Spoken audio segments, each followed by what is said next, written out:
Hello, learners. I'm Dr. Shea, and welcome back to World Literature Unpacked. This week, we're shifting from movements to performance and looking at drama, one of the oldest forms of storytelling. Instead of focusing on when a work was written, we're going to focus on what the form of the story is trying to do for its audience. To understand that, we're going to look at the two traditions that shaped theater across history, tragedy and comedy. And no, tragedy is not just everybody dies, and comedy is not just everybody gets married, although theater definitely loves both options. Ready to unpack it? Let's go for it. Let's start with tragedy. In early drama, especially Greek theater, tragedy explored what happens when a human being confronts forces greater than themselves. This might be fate, divine will, moral law, or the consequences of a personal flaw.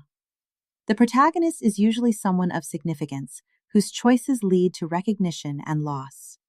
The audience is meant to experience catharsis, a release of emotion through pity and fear. Tragedy does not exist to depress the audience. It exists to help them understand limits, responsibility, and the cost of human error. Basically, the ancient Greek way of saying, "This is why we don't ignore red flags." Over time, tragedy evolves. Instead of kings and heroes struggling against the gods, modern tragedy often focuses on ordinary people struggling against society, psychology, or personal identity. The fall is not always death anymore. Sometimes it is loss of purpose, relationships, or self-understanding. But the goal stays the same.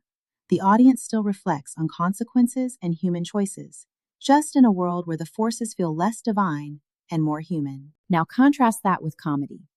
Comedy also deals with disorder, but instead of ending in loss, it moves toward correction. Misunderstandings, social tensions, mistaken identities, or flawed behavior disrupt normal life. Over the course of the play, those problems are exposed and resolved. The ending restores balance, often through reconciliation, marriage, forgiveness, or social harmony. The audience leaves not with emotional release through suffering, but with relief and recognition.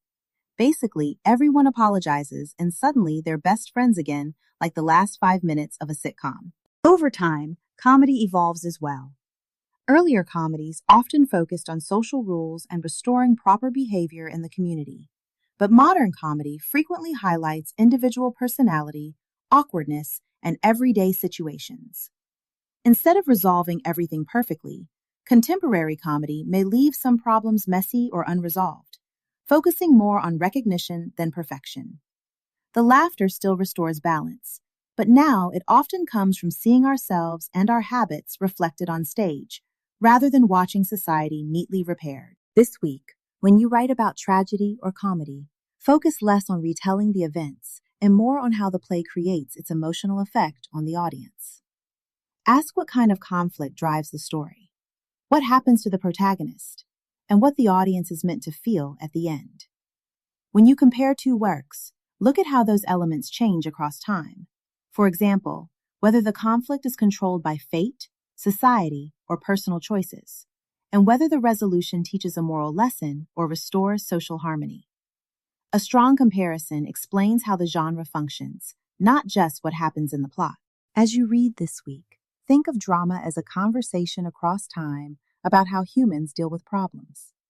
Sometimes stories teach through loss, and sometimes they teach through correction. But both are trying to help the audience understand behavior and consequences.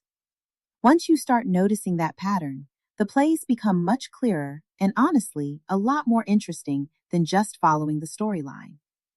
All right, everyone, enjoy the drama this week, and hopefully the only tragic flaw you encounter is forgetting to hit submit. I'm Dr. Shea, and I'll see you next week.